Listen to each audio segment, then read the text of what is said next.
I thought I spotted a sorry lot from across the moor. Tarnished are we? Thou must have just arrived, for I know thee not. Seen the face of every being that hath passed through these lands I have, living and dead. Though most art now the latter, and it shan't be long before thou joinst them too.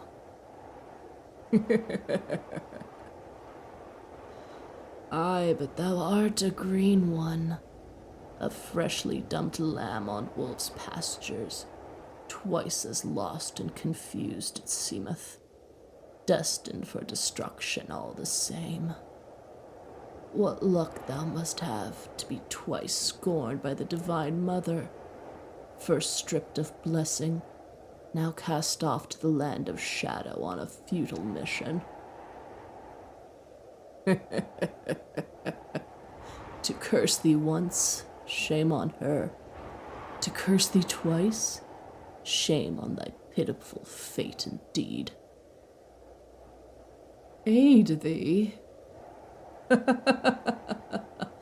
Thou wouldst have better luck appealing to the Divine Mother. I care thee less than her, then she committed the cold-hearted betrayal of thy banishment.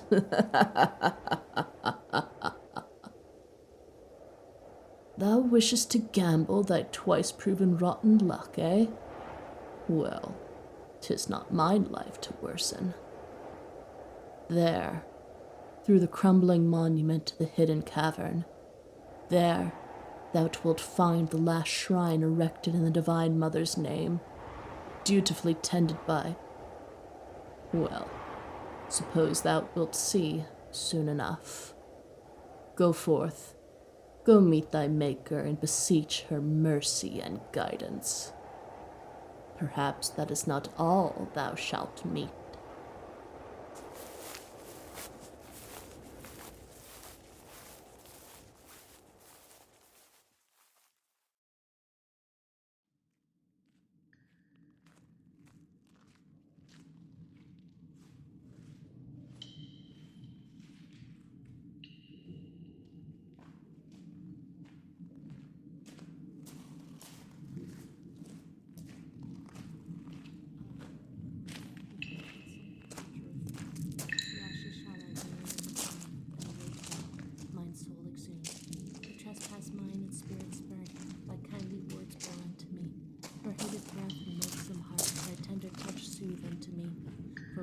Sin and wretched soul, thy golden light shine unto me. Worthless, hollow, tarnished still, all I am, offered unto thee. Ave, O Mother, divine vessel, forger of fate, to ashes shall I verily return, and await thou, mine soul exhumed. For trespass mine and spirit spurned, thy kindly words bore unto me. For hated breath and loathsome heart, thy tender touch soothe unto me. For baleful sin and wretched soul, thy golden light shine unto me. Worthless, hollow, tarnished still, all I am, offered unto thee. Ave, O Mother, divine vessel, forger of fate, to ashes shall I verily return, and await thou, mine soul exhumed. For trespass mine and spirit spurned, thy kindly words bore unto me. For hated breath and loathsome heart, thy tender touch soothe unto me. For baleful sin and wretched soul, thy golden light shine unto me. Worthless, hollow, tarnished still, all I am, offered unto thee.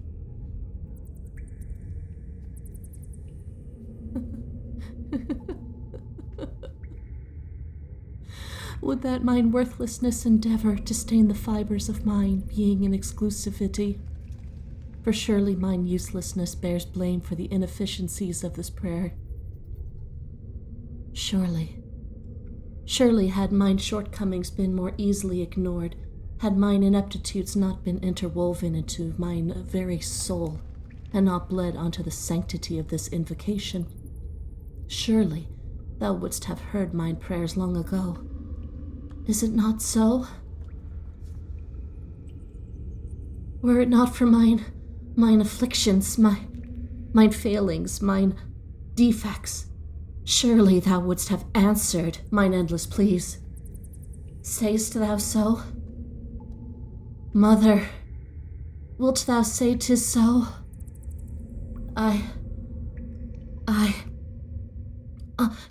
'Tis not with mine purview to demand such miracles. Apologies, 1,000 apologies. The only request granted mine sanction is entreaty to thy boundless forgiveness.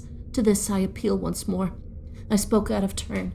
The only right I am granted, the only privilege I am due is to offer. Ave,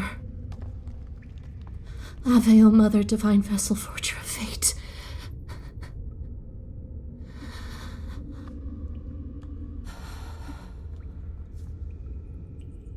Ave, O Mother, divine vessel, forger of fate, to ashes shall I verily return, and await thou mine soul exhumed, for trespass mine, and spirit spurned. Thy kindly words bore unto me, for hated breath and loathsome heart, thy tender touch soothe unto me.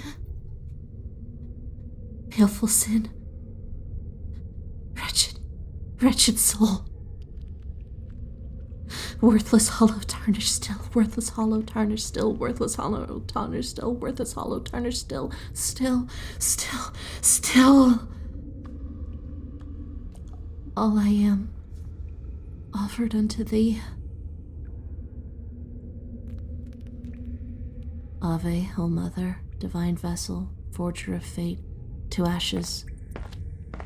Who goes there? Who doth approacheth the altar of the divine Mother? To interrupt the oblations of a servant to the golden order doth a scoundrel reveal true, but cloaked in the cowardice of shadow doth a mongrel thee make. I bid thee, unveil thyself, and deliverance shall be swift. Refuse, and not even the divine Mother shall thy suffering find reprieve.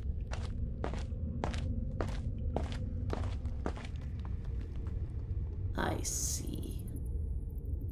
Out of shadow into light, but hidden in thy hood all the same. A mongrel still thee makes, 'tis thy natural state. Thy tattered vestments resemble dowdy deathbed garb, freshly pilfered from the worm-eaten rags of a noble long since interred.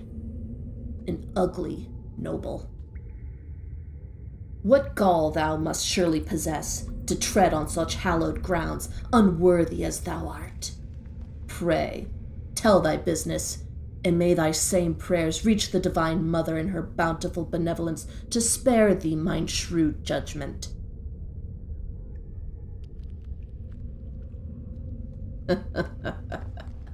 Hath the quality of mine stewardship o'er these lands truly deteriorated into such piteous disrepair, allowing such ilk to traipse amongst mine elevated rank, to offer penance to the divine Mother as blood of the covenant and not as fidelity of the vassal? 'Tis truly an obscene display, all the more vulgar knowing thine intentions art shared. Dirty hands to clasp in prayer, sullied eyes to behold her radiance, filthy mouth to sing her praise. The purpose of thy prayers to the Mother art negated by the grief inflicted by thine existence. Better that thou not showeth thy face here at all, tarnished. No! No, leave not, I forbid it. Thou hast come here to perform thy sacred duties. I wish thee not to depart thy ministrations. If thou art offended, let not mine words drive thee from this holy place. 'Tis only that, loath do I stand to suffer the indignity of thy presence, and yet woe must I assent to suffer the reality of our shared status. To hate thee is to hate mine own self. 'Tis a lament whose truth doth wound as deeply as the agony it doth incurs, difficult to accept all the same, always.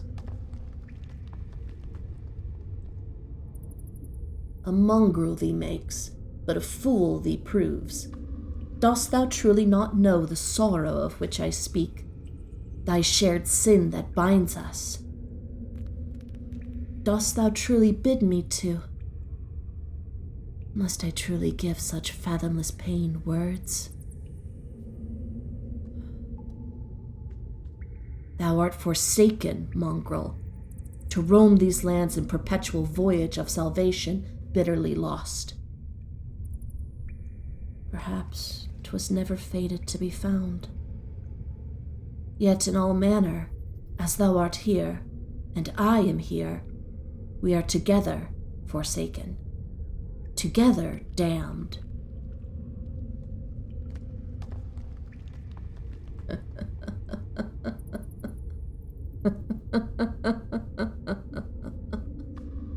I, the mother, thy questions are as ceaseless as mine exile, thy foolishness an ocean of briny spite to sting mine unhealing wounds.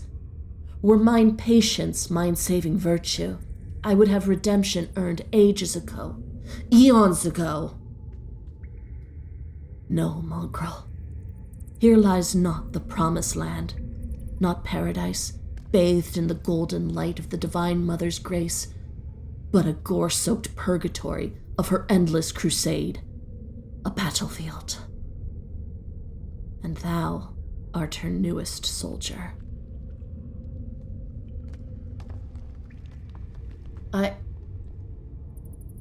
Thou hast no need nor right to inquire mine identity.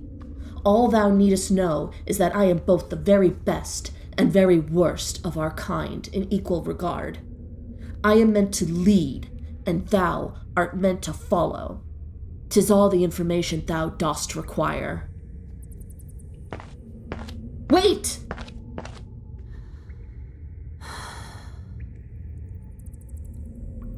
Thy responses escalate in severity, yet such extremes are unnecessary to achieve thy wish. Thou needst not leave each time an insult is thrown or a detail withheld. Thou needst not leave me. Thou only hast need of patience. 'Tis difficult to converse at all after so long, let alone on topics most sensitive.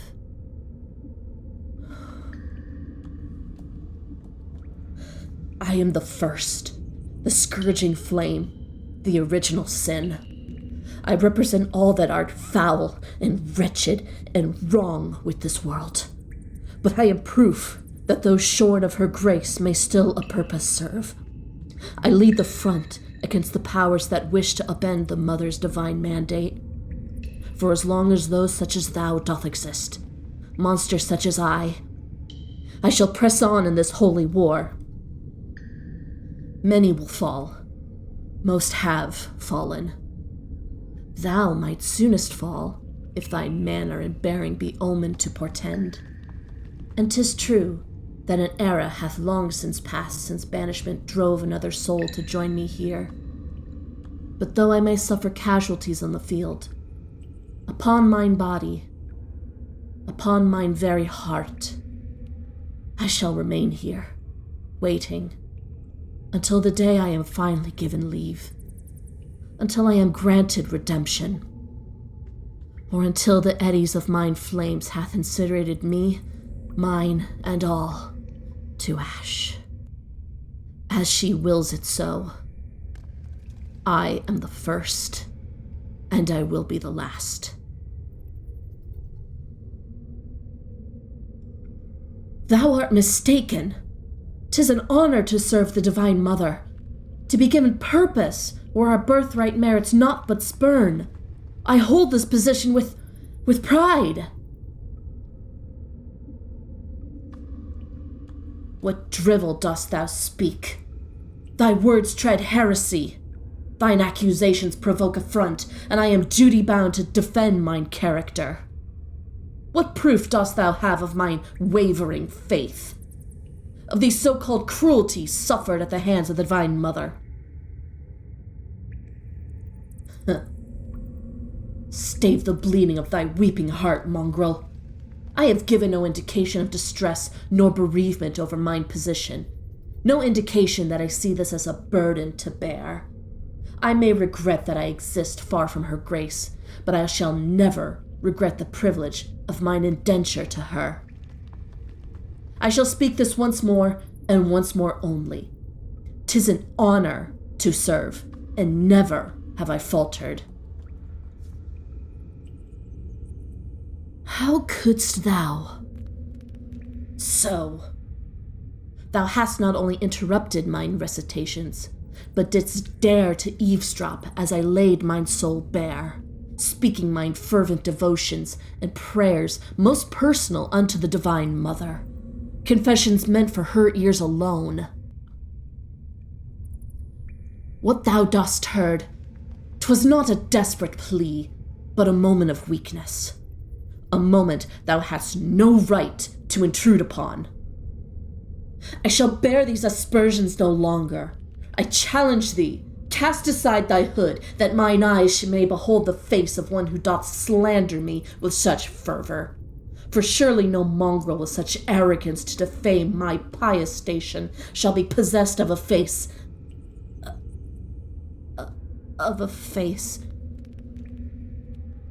Thou. This cannot be. How? Hath the mother at last heard mine cries? Hath she at long last hearkened to my supplications? Art thou the answer I sought, the answer to mine countless prayers? Thou art most illustrious in thine modesty. Thou dost wrong thy station too much, for 'tis startlingly clear. None can be possessed of a face so ethereal, of a bearing so graceful. Thou art a messenger for the Divine Mother, here to aid me, guide me, and I have treated thou with utmost indecency, such shameful insolence. I am sorry. I am sorry. I beseech thine forgiveness. 'Twas an oversight fueled by blind misunderstanding and self-loathing. Earlier I accused thee unworthy of this shrine, unbeknownst of mine own ironic desecration. 'Tis the very least of what I do deserve, and that which I may but only dream to attain. But even if I may face mine own death in this question, I would happily for a chance to express mine deepest remorse. Wilt thou pardon me for such unspeakably wicked misdeeds? The beauty of thy charity matches the beauty of thy face. I cannot thank thee enough. Thy words alone, a balm to temper the disquiet and agony of mine unending sojourn. No, how couldst thou say 'tis so? Forgive mine brashness, but thy words hold no truth.